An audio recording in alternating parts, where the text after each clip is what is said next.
arrintan mucjisada ayaa waxay ku dhacday qoyskan reer guuraaga ah degan meel u dhow magaalada Qardho kana xigta dhanka Koonfureed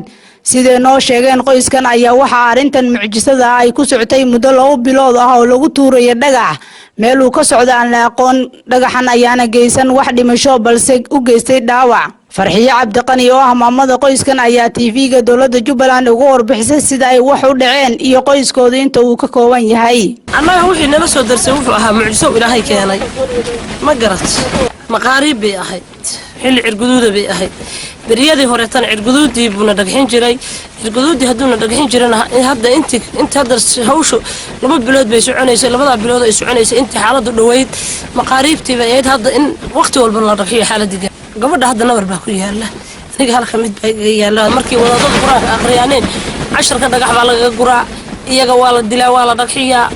waxaan ku leeyahay si fiican baa loo dagaalama dhagax marka ma habeenkii kaliya misoo habeen iyo maalin bahda habeen iyo maalin dhagax waa nagu socdaa ilaa shala gal hadda maqaaribtii maqribka hortiisa xoogaa dhagaxna la dhacaya intii la doono uu leeyahay kuwa dhardhaar ah kuwa oo wuxuu u badan yahay ama dhardhaar ama mid kuwa waxay leeyihiin calaamad buluuga kuwa waxay leeyihiin calaamad cagaar kuwa waxa uliya moodaa leeyihiin kuwa dhiig leh oo dhiig qoyan oo saawda ayay kuwa dhiig qalalan leh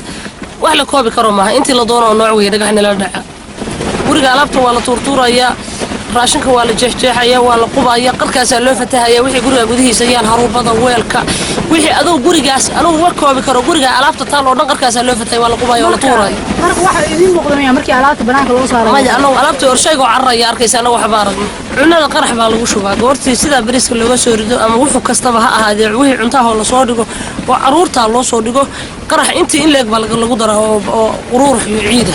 reerka inta guriga qof joogto waxay ka kooban yihiin wiil oo mitaa gabdhiga ka hayimna halka jiro iyo 3 gabdhood oo saaka la qaaday labada hadda jooga sidoo kale Aamina Maxamed Cali oo ah dadkii u soo gurmaday qoyskan xilli uu dhagaxa ku socday ayaa iyaduna nooga warbixisay waxyaalihii ay indhaheeda ku aragtay iyaduna intaasi ku dartay in xitaa iyadu lala dhacay dhagaxa saddex ciyaal oo yaryar baa markii hore dhagaxu watay oo ku dhacayay maxaa cunada waa laga shubay markay damcaan inay cunaaneen maxaan ku iraahaayay dushooda waa lala dhicin hadda dariska u soo laabto iyo islaamka u yimaada kulli waa lala dhicin anaga waa daris baan la nahay waa nagu yaal aniga dhagaxa dhowr meelood kaga dhacay dhagaxaasi marka xaguu ka dhagaxaasu dac walba waa gaybaan cirku ka soo dhicin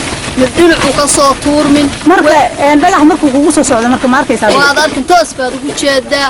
shayga halkaas oo yaal baa lagu soo kicin waxa soo tuuray ma arkaysi waxa soo tuuray markii qoyskan ay arintu ku daba dheeraata ayaa waxa la keenay qaar ka mid ah caruurta qoyska magaalada Qardho maamadan oo habaryar waa caruurta ayaa iyaduna noo sheegtay in arinta mucjisada ay wali daba socoto waxaan caruurta habaryartood markii naloo keenay maca anagii waa kaaya la isku dhagxiyay waxa dhacday in cunadii dhagax lagaga guray ay waxba cuni waayeen shifooyin in la geeyay 2 mar in ay kadibna markii shifada quraanku u dhamaado sidii dhagaxi loogu bilaabo in hadana baadiye lagu celiyo wadaada loo kaxeeyay hadana in mar kale la soo celiyay qisadan ayaa ah mid aad looga hadalhayo guud ahaan gobolka Karkaar gaar ahaan magaalada Qardho iyadoo horay mucjisadan oo kale lagu arkay Soomaaliya ayaa hadana tani ay noqotay midii ugu horeysay ee ka dhacda gobolka Karkaar Xabiibaladan Cabdi Ibraahin telefishinka dowladda Jubbaland magaalada Qardho